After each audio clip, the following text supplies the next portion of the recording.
캐나다 연말 세금 신고 시즌이 다가왔습니다. 납세자들은 신고를 쉽게 마칠 수 있도록 사전 준비를 철저히 하는 것이 중요합니다. 캐나다 국세청인 CRA는 2월 24일부터 온라인 세금 신고를 받을 예정이며 회계 전문가들은 세금 신고 시 유용한 팁을 공유했습니다. 우선 CRA의 마이 어카운트를 활용하면 공식 세금 서류를 쉽게 확인할 수 있습니다.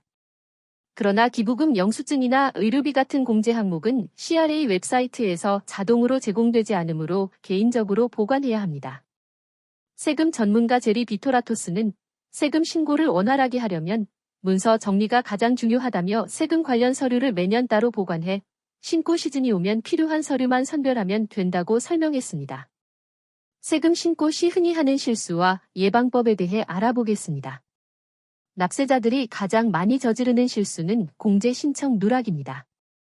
문서를 제대로 보관하지 않아 공제를 받을 수 있는 항목을 놓치는 경우가 많습니다. 이러한 실수를 방지하려면 모든 영수증을 한 곳에 모아두고 신고 전에 확인하는 것이 중요합니다. 또한 캐나다 연방정부의 예산 발표를 주의 깊게 살펴보는 것도 잊지 말아야 합니다.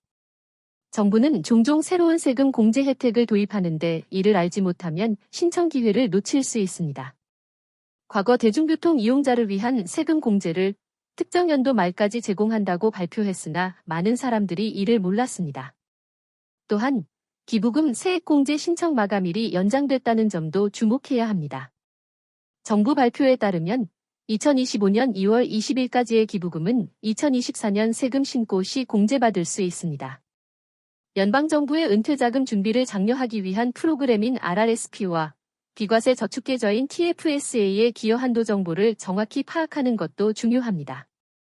CRA의 마이 어카운트에서 확인할 수 있는 기여 한도는 매년 1월에 갱신됩니다. 금융기관이 연말까지의 기여 내역을 정부에 보고한 뒤 1월에 업데이트가 이뤄지기 때문에 한도 변동 사항을 직접 관리해야 합니다. 특히 RRSP의 경우 기여 한도는 연간 총소득의 18%를 기반으로 계산되며 세금 신고 후 CRA의 통지서에서 공식 확인할 수 있습니다. 세금을 납부해야 하는 경우에 미리 신고를 하면 납부기한인 4월 30일까지 자금을 마련할 수 있어 부담을 줄일 수 있습니다. 받을 환급금이 있는 경우 세금 신고를 서둘러 환급금을 미리 받는 것도 좋습니다. 만약 신고 후 공제 신청을 빠뜨렸다면 두 가지 방법으로 수정할 수 있습니다. 첫 번째는 CRA의 마이 어카운트를 통해 온라인으로 수정하는 것이며 두 번째는 세금 신고 소프트웨어나 회계사를 통해 신고서를 다시 제출하는 방법입니다. 세금 신고는 미리 준비하고 주의 깊게 진행하면 스트레스를 줄이고 최대한의 혜택을 받을 수 있습니다. 2025년 2월 24일부터 온라인 신고가 시작되기 전에 필요한 서류를 정리하고 공제 항목을 놓치지 않도록 주의하시기 바랍니다. 구독과 좋아요는 영상 제작에 큰 힘이 됩니다. 더그포드 온타리오주 총리가 401 고속도로 지하터널 건설을 재선 공약으로 공식화했습니다. 이 프로젝트는 온타리오 역사상 가장 많은 비용이 드는 선거 공약이 될 것으로 보입니다. 앞서 지난해 9월 포드 총리는 401 고속도로 터널 건설 가능성을 검토하겠다고 밝혔으며 올해 2월 재선 캠페인에서 이 터널을 반드시 건설하겠다고 단언했습니다. 터널은 브램튼 또는 미시사가에서 출발해 스카보로 또는 마캄까지 이어지며 전체 길이는 약 55km에 달합니다. 전문가들은 이 프로젝트가 최소 500억 달러의 비용이 발생할 것이며 철도를 포함할 경우 1,300억 달러의 예산이 필요할 것이라고 전망했습니다. 터널 전문가인 브라이언 게로드는 미국 시애틀에서 2019년 완공된 3.2km 길이의 SR-99 터널 비용을 기준으로 하면 401 고속도로 터널은 약 935억 달러가 소요될 것이며 철도까지 포함되면 1,300억 달러로 비용이 치솟을 가능성이 크다고 설명했습니다. 이와 관련 포드 총리는 교통체증으로 온타리오 경제가 매년 560억 달러의 손실을 입고 있다며 고속도로 사용량이 10년 내 한계에 도달할 것이고 우리는 비전을 갖고 50년 또는 100년 앞을 내다봐야 한다고 터널 건설의 필요성을 주장했습니다. 그러나 전문가들은 터널이 교통체증을 근본적으로 해결하지 못할 가능성이 크다고 지적하고 있습니다.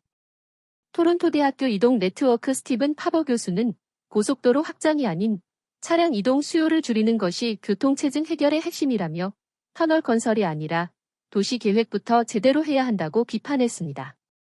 또한 이 프로젝트는 실제 착공이 이뤄진다고 해도 완공까지 수십 년이 걸릴 것으로 예상됩니다. 개로드는 터널 공사는 15km 단위로 나누어 진행하는 것이 현실적이며 1억 5천만 달러짜리 터널 굴착 장비가 24시간 가동될 경우 한 구간을 뚫는 데만 5년이 걸릴 것이라고 설명했습니다. 또한 캐나다의 공사 진행 상황을 보면 터널 공사가 반드시 계획대로 진행된다는 보장도 없습니다. 시애틀의 경우 굴착 기계가 지하에서 멈춰서면서 공사가 2년 반이나 지연되기도 했습니다. 지난 2022년 토론토 서부에서도 유사한 사례가 발생한 바 있으며 401 고속도로 터널 공사도 예기치 못한 난관을 겪을 가능성이 크다는 지적이 나오고 있습니다. 한편 포드 총리의 터널 공약에 대해 야당은 일제히 반대 입장을 밝혔습니다. 온주 식민당의 마리 스타일스 대표와 자유당의 보니 크롬비 대표는 이를 두고 비현실적인 공상이라고 비판했으며 녹색당의 마이크 슈라이너 대표는 대중교통 확충에 투자해야 한다고 주장했습니다. 이번 공약이 현실화될 경우 온타리오 역사상 가장 큰 규모의 인프라 프로젝트가 될 수 있으나 높은 비용과 긴 공사 기간, 실효성 논란으로 향후 정치적 쟁점이 될 것으로 보입니다.